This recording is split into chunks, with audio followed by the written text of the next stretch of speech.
এই এত বড় সাহস! তুই ইচ্ছে করে খাবার নষ্ট করেছিস তাই না? তুই ইচ্ছে করে ভাতের মধ্যে পাথর দিয়েছিস, তুই ইচ্ছে করে তরকারির মধ্যে লবণ বেশি দিয়েছিস। তুই কি ভেবেছিস আমি এসব করে কিছু বুঝি না? নিজে অনলাইন করে আমার মায়ের ঘরে দোষটা চাপানো হচ্ছে। তোকে আজকে আমি মেরেই ফেলবো।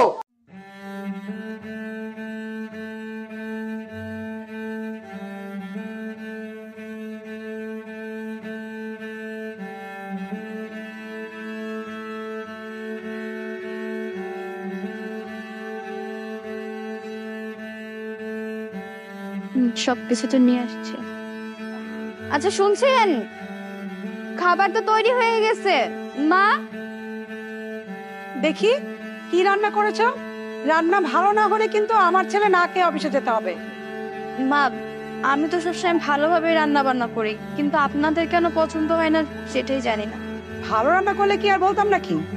কি ব্যাপার মা, দাঁড়িয়ে আছো কেন? তুমি তো সকাল থেকে কিছু খাওনি, বসো একসাথে খেয়ে নেই। মাকে খাবার দিচ্ছ না কেন? মা তো সকাল থেকে কোনো কিছু খায়নি, মাকে খাবার দাও। হ্যাঁ দিচ্ছি।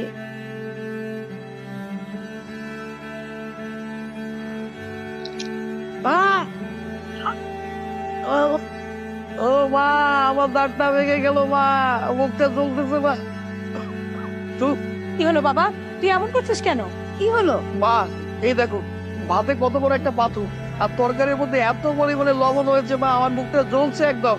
এই তুই এসব ইচ্ছা করে করেছিস তাই না? আপনি এসব কি বলতেছেন? আমি তো তরকারিতে স্বাদ মতোই লবণ দিচ্ছি। ছি ছি ছি, আমার ভাতেও দেখ কত বড় পাথর। তোর বউ এটা ইচ্ছে করে করেছে যাতে আমরা খাবারগুলো না খেতে পারি। তুই এটা কেমন বউ বিয়ে করে নিয়েছিস? বিশ্বাস করো, আমি ইচ্ছে করে এসব কিচ্ছুই করি নাই। আমি এসবের কিছুই জানি না। তুমি জানো না তো কে জানে? রান্না তো তুমি করেছো। এই এত বড় সাহস! তুই ইচ্ছে করে খাবার নষ্ট করেছিস তাই না? তুই ইচ্ছে করে ভাতের মধ্যে পাথর দিয়েছিস, তুই ইচ্ছে করে তরকারির মধ্যে লবণ বেশি দিয়েছিস। তুই কি ভেবেছিস আমি এসব করে কিছু বুঝি না? নিজে অনলাইন করে আমার মায়ের ঘরে দোষটা চাপানো হচ্ছে। তোকে আজকে আমি মেরেই ফেলবো। তোর জন্য আজকে অফিসে যেতে পারিনি। মা যা তো, মরিচের গুঁড়োটা নিয়ে এসো। আপনারা আমার সাথে কি করতে চাইতেছেন? তোর সাথে কি করতে চাইতেছি আসলেই বুঝতে পারবি। হাতটা ধরো তো, ধরো। না না, এটা করবেন না মা।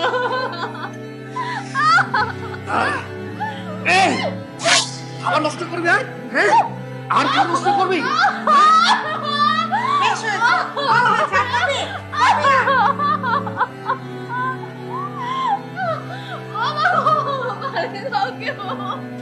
তোর কোনো পানি হবে না,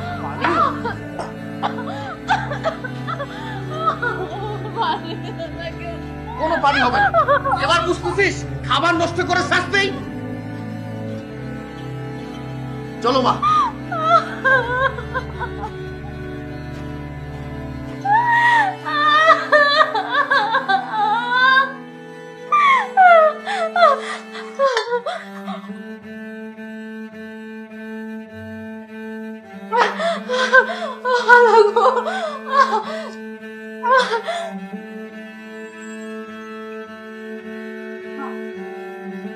আমি আর আমার ছেলে যখন এই বাসায় না থাকি, তখন তুই তোর ফকিন্নি বাপকে এই বাসায় ডেকে এনে আমার বাড়ির সব টাকা পয়সা তুই তোর ফকিন্নি বাপকে দিয়ে দিস। আজকে আমি তোদের বাপ বেটিকে হাতে নাতে ধরেছি। মা, আপনি সব কি বলছেন? আমার বাবা পকেটে হতে পারে, আমি পকেটে হতে পারি, কিন্তু আমার বাবা কোনোদিন আমার শ্বশুর বাড়ি থেকে একটা টাকা পয়সাও দিবে না। তোদের মতো ফকিন্নিরা কি করতে পারে আর কি করতে পারে না তা আমার ভালো করে জানা আছে। না বেশ না, আমি আপনার বাড়ি থেকে কিছু নিতেও আসি না আর কিছু খেতেও আসি না।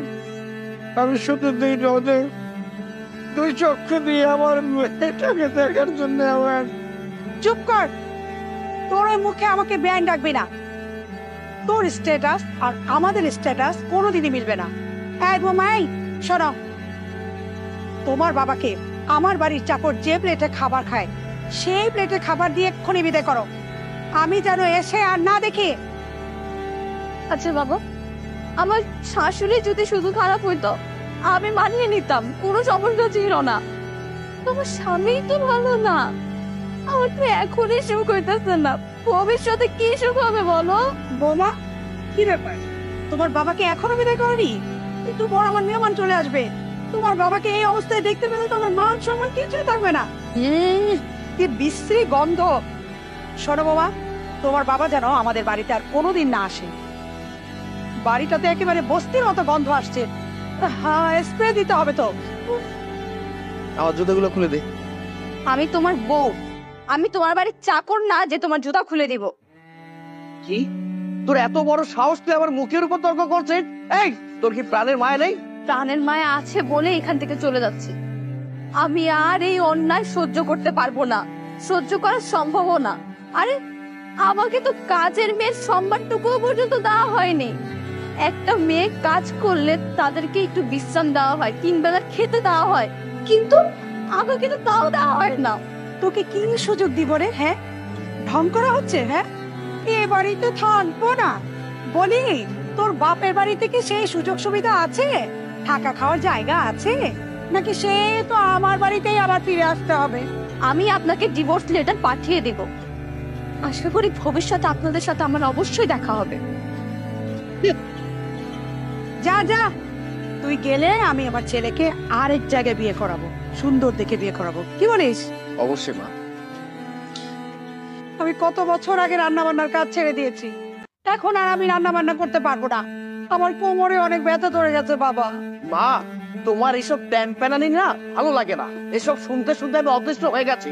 কেন নিজের কাজটুকু নিজে করতে পারো না? আমার কাজটা আমাকেই করতে দাও। আর এই যে দোলা, তোমাকেও বলছি, তুমি কি মাকে একটু কাজে হেল্প করতে পারো না? আমি কোনো কাজ করতে পারবো না। আমার বাবাকে তোমার বাড়িতে কাজের লোক করে পাঠিয়েছে নাকি যে আমি কাজ করব? আর তোমার মা সারাদিন বসে বসে খায়, একটু কাজ করলে কি সমস্যা? তোমার মা যদি কাজ না করতে পারে তাহলে তাকে বৃদ্ধাশ্রমে রেখে আসো, তাহলে তো আমার ঘর থেকে একটা বোঝা কমে। আমি একজন কাজের লোকও রাখতে পারবো। দেখছিস বাবা, দেখছিস বৌমা আমার সাথে কিভাবে কথা বলছে?